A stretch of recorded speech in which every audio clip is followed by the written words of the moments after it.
3 நாட்கள் தொடர் விடுமுறையொட்டி சேலம் மாவட்டம் ஏற்காட்டிற்கு சுற்றுலா பயணிகள் படையெடுத்துள்ள நிலையில் கடும் போக்குவரத்து நெரிசலில் சிக்கி தவிக்கின்றனர். அந்த காட்சிகளை தற்போது பார்த்து வருகிறோம்.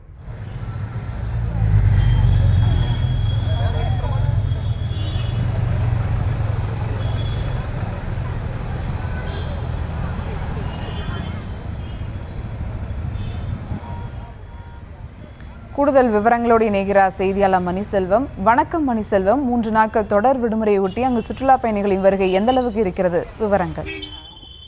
வணக்கம். நிச்சயமாக சேலம் மாவட்டம் ஏற்காட்டில் கடந்த சில நாட்களாகவே இதமான சூழல் நிலவுவதால் தொடர் விடுமுறை முன்னிட்டு அதிக அளவில் சுற்றுலா பயணிகள் நேற்றிலிருந்து வர தொடங்கினர். இன்று காலை முதலே சாரசாலையாக ஏற்காட்டிற்கு சுற்றுலா பயணிகள் வருகை அதிகரித்துள்ளது.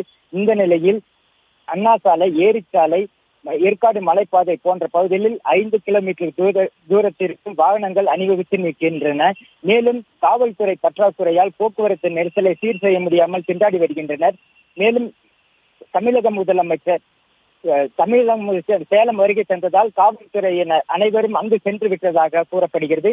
இதனால் அனைத்து சுற்றுலா தலங்களிலும் காவல்துறை இல்லாதது கேள்விக்குறியாக உள்ளது. மேலும் சுற்றுலா பயணிகள் தங்கள் பகுதிக்கு செல்ல வேண்டும் என்றால் 2 மணி நேரத்துக்கு மேலாக காத்திருக்க வேண்டிய சூழல் ஏற்படுகிறது. மேலும் ஏரிச்சாலை, அண்ணா சாலை போன்ற பகுதிகளில் 2 மணி நேரத்துக்கு மேலாக வாகனத்துக்குள்ளே சுற்றுலா பயணிகள் காத்திருக்க வேண்டிய சூழல் ஏற்பட்டுள்ளது. மேலும் மலைப்பாதையில் 5 கிலோமீட்டர் தூரத்திற்கு வாகனங்கள் அணிவகுத்து நிற்கின்றன. மேலும் சுற்றுலா பயணிகள் வருகை அதிகரிக்கக்கூடும் என்பதால் போக்குவரத்து போலீசார் பற்றாக்குறை ஏற்பட்டுள்ளது.